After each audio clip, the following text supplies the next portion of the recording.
akwai wanda aka cire ma ido, akwai wanda suka halba a ciki sun face mai saifa hanji waje. Assalamu alaikum. Alaikum salam. A sunana ɗaya rabon kanawa ɗan gwagwarmaya, ko za ka iya bayyana wa duniya sunanka? Sunana Alhaji Abubakar, amma an fi sani na da Alhaji Goma. Kai mutumin ina ne? Ni mutumin Neja ne, karamar hukuman Shiroro. A ka yi tattaki tun daga jihar Neja, ko za ka iya gaya wa duniya me ke tafa da kai? Abun da ke damuna ranar Juma'a da ta wuce 21 ga watan 10. Mun je Juma'a, mun dawo na ji waya na tana rinji. Shine na ɗan waya na amsa sai na ji kukan iyalanmu ne a gida a ƙauye. Subhanallah. Da na ji kuka sai na ce me ke faruwa? Sai suka ce mana don Allah mu yi hanzari a zo a ɗauki wasu yaranmu da suka tafi kiwo. Gwarawa duk sun sassare su sun illata su suna nan hannun Allah, wani ma jinin shi ya ƙare a daji. Shi ne yasa na kira DPO namu na gwada. Na ce kana ofis? Ya ce ma yana ofis. Sai na ce ga abun da ke faruwa, akwai yaranmu da gwara suka ji masu a daji, muna so a je a ɗauko su a kawo su asibiti. To shi ne ya ce in zo ofis. Bayan na zo ofis na ɗauko mashina na je ofis na same shi, sai ya nemi yaran shi mutum 4 sai ya bani. Sai muka jera zuwa daji mu ɗauko yara. Yaransa 'yan sanda kenan ko su? 'Yan sanda, yaran DPO 'yan sanda. Sai ya bani mutum 4. Ya ce to mu je mu yi hanzari mu ɗauko yaran nan a kawo su asibiti. To shine da na tashi na tafi da ɗan sanda, sai wasu ƙannena da wani yayana da ƙannena mashin muka yi mashin shi da mu samu yadda za mu ɗauko yaran. To shine da muka wuce daji muna jere da ɗan sanda, muka je muka samu wasu yaran da yake sun tarwatsa su. Gwarawan unguwa 4 ne suka taru. Akwai akayi, akwai gwadami. Gwadami kashi 2 ne, duka suna da dakatai. Akwai shengu, unguwa 4.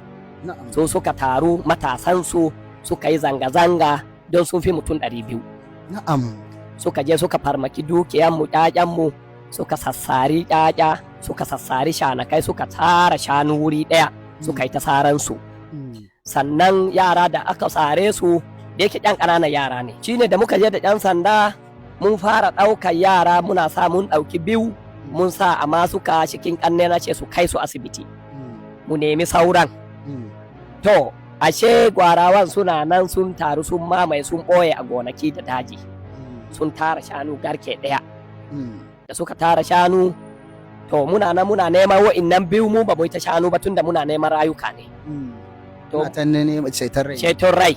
To da muka je ashe gwarawan suna nan sun haɗa kawunansu sun rebu.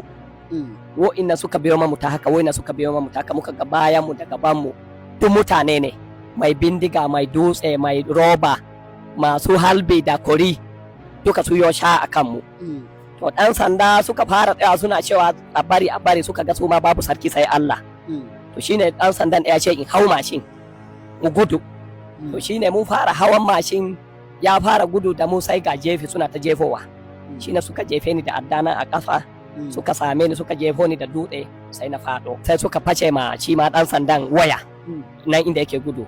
To nan inda na faɗo, kuɗi na ina da 250 suna aljihuna. Nan naga sun faɗi, na ga in tsaya in ɗauke su za su shimman. Na ruga da gudu, na ga lokacin suka ɗauka. Na yi gaba. Yaya na ma halbin shi akai, shi ma aka halbe shi akai. Don shi ne yaron shi ne suka cire ma ido. An cire wani ido? An cire ma wani ido cikin ƴaƴanmu. Akwai wanda aka cire ma ido, akwai wanda suka halba a ciki sun face mai saifa hanji waje. To shi ne har muka ɗauki, daga nan dai suka bi mu da gudu, muka tsere. Da me aka harbi yayanka?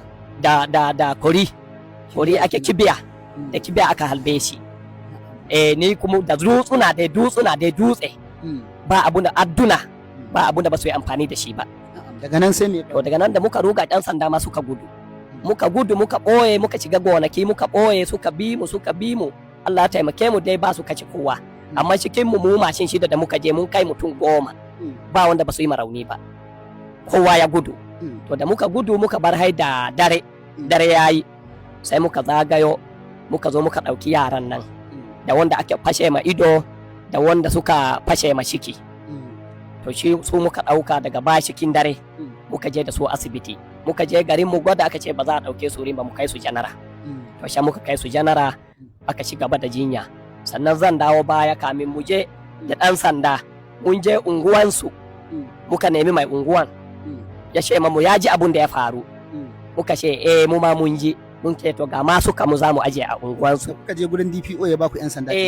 Da muka je wajen DPO muka tafo da ɗan sandan sai muka zo unguwansu sai muka ce to za mu shiga da nemo yara a daji tunda an ji masu, amma ga masu kamu za mu aje a unguwa. Shi mai unguwan da kanshi ya ce mu aje su nan. Ya tafi da mu, muna tare yana gaban mu sai ya hau mashin. To ashe shan inda ya tafi ya je ya gaya masu ne muna nan zuwa. Ya gaya masu ga muna mun shigo. Kuna zargin ya gaya masu? Mun yi zargin shi, ba ma wannan ba zargi bane. Tunda ya ce to bari ya yi gaba ya je ya duba me yake faruwa a gaban. To kuma ya hau mashi ya je ya yi gaban sai ya dawo daga baya ya same mu muna tafiya a kafa. Sai ya ce mamu mu zo ga shanu shan an tara su mu zo mu karbe su.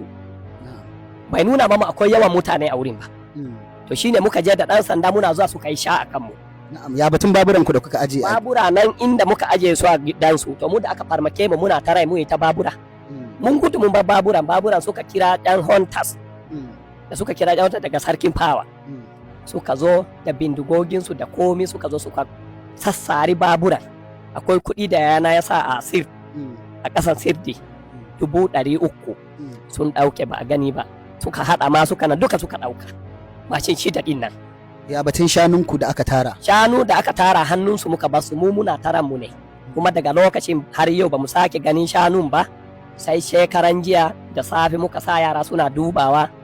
Bayan ma kamin mu duba haida muka je wajen kwamishina na police na Neja da muka yi ƙara. To shine ya ba mu ɗan sanda, ya ba mu mota biyu. Ya ba da ɗan sanda don ya yi mana ƙoƙari. Ya ce mu shiga da nemo dabbobin nan mu duba. To da su muka je can inda abu ya yi muka nuna masu wurin ba mu ga dabbobin a wurin ba, sun kau da su. To amma bayan yaran mu sun shiga suna nema sun tarar da shanu biyu sun yi mushe. Sun sassare su yi mushe, amma na ɗauki foton su. Shanun naku ya kai guda nawa yanzu wanda ba a gani? Wanda ba mu gani ba wanda suka tsare shanu 100 da shanu 17. Amma an ga biyu din sun mutu, na 17 din sun mutu. Na'am, wato 115 ne yanzu a hannun a hannunsu wanda ba mu gani ba. So me kallo da saurare zai ce ya za a yi mutane haka kawai su je su farma 'ya'yanku da duka da saran shanunku da jiwa mutane ciwo? Anya kuwa babu wani abu da ya faru kafin su yi haka?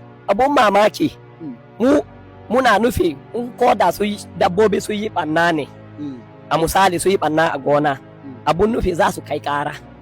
Sai su kai ƙara wajen 'yan sanda ko su kira mu ko su kai wajen dagashe ko hakimi tunda suna da su.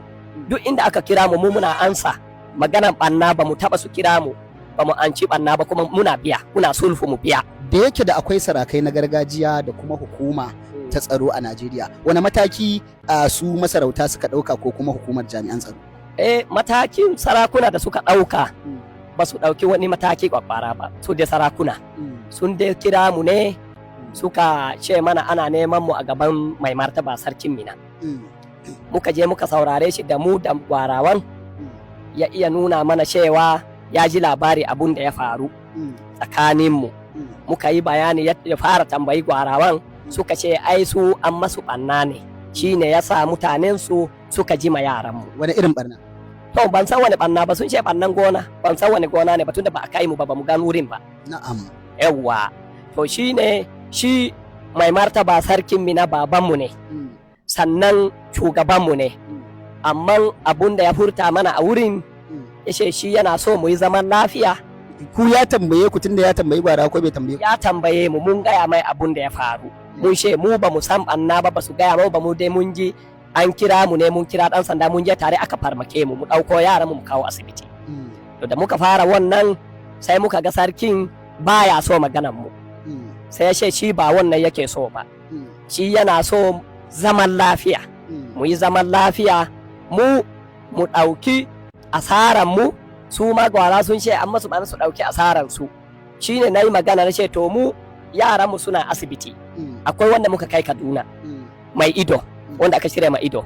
Akwai wanda aka fashe ma shiki, shi ma yana nan asibiti. akwai wanda aka roƙa duka mu yaran ba su samu sauƙi ba ga shanunmu 100 da shanu 17 ba su a hannunmu da na tauna ce to ya labarin shanunmu ya ce ba wannan magana yake so ba sai ya nuna ma cewa ai umma amma yaranmu ai su suka ja waye ya fara taɓo su ai su yi ɓanna ne yasa aka masu wannan abu to dalili da yasa sarki mina ya tsaya ce ni sai na je na janye wannan magana da ya gaya man haka ya ce mu je mu janye ƙara sai na ce to ni yarana suna asibiti ba su samu sauƙi ba sannan akwai dabbobi na da ba su hannuna ban san hali da suke shiki ba ni yanzu su yi haƙuri sai dabbobi na gane su sannan yarana sun samu sauƙi in zo in janye ƙara shine aka ce na yi masarki rashin kunya da aka ce na yi masarki rashin kunya bai kamata yi wannan maganan ba dalili da ya ce in janye ƙara dalili da ya ce yanzu ka janye ƙara ko baka janye? Ban janye ƙara na ba abun da yasa ban janye ƙara na ba ba zan iya janye ƙara na ba dabbobi na a hannuna sannan yara na ba su samu sauki ba su bangaren jami'an tsaro tun da ka ce magana har ta je gun kwamishinan yan sanda wani mataki suka dauka gaskiya jami'an tsaro su yi ya bakin kokarin su don kwamishina ya ba mu yan sanda mu je mu shiga daji mu nemi shanu sannan mota biyu ya ba mu mun je da su kuma mun dan nema garin can inda muke nema mun samu shanu biyu sun mutu sun kashe su batun cewar ana ta cewar ana neman ka ko ina aka ganka a kama ka sarki ya ce a kama ka ko ina aka ganka ne gaskiyar magana lalle na ji wannan aka ce in ban zo na janye wannan magana yau ba to sarki ya ba da oda ya kira kwamishina namu na Neja ya ce ya sa yaran shi su nemo ni duk inda nike a kamo ni saboda na ki in bi urmunnin shi in janye ƙara. Wani kira za ka yi wa mahukunta dangane da wannan abu da ya same? Kira da nike ma mahukunta da shugabanni da gwamnoni da matakan tsaro ina so a yi man adalci. Ni ɗan Najeriya ne, ba ni da wani ƙasa wanda na sani nan aka haife ni, iyayena ma nan aka haife su. Ban da wani ƙasa wanda ya fi Najeriya, ni ɗan Najeriya ne. Kuma duk abun da ɗan Najeriya yana yi, ina zaɓe, ina komi ba abun da ba na yi. Tun da ɗan Najeriya duka suna ƙarƙashin doka. Irin wannan ne yake tunzura mutanenmu suna ɗaukan doka a hannu. Yawwa suna ɗaukan doka a hannu suna shiga inda ba a so. To muna godiya sosai. Jama'a kun ji rashin adalci da aka yi wa wannan bawan Allah wanda yake neman mahukunta su shigo lamarin dan a tabbatar mai da adalci. Muna roƙon ku Allah annabi ku taya mu yaɗa wannan bidiyo zuwa duniya domin bidiyon ya kai ga inda za a yi masa adalci.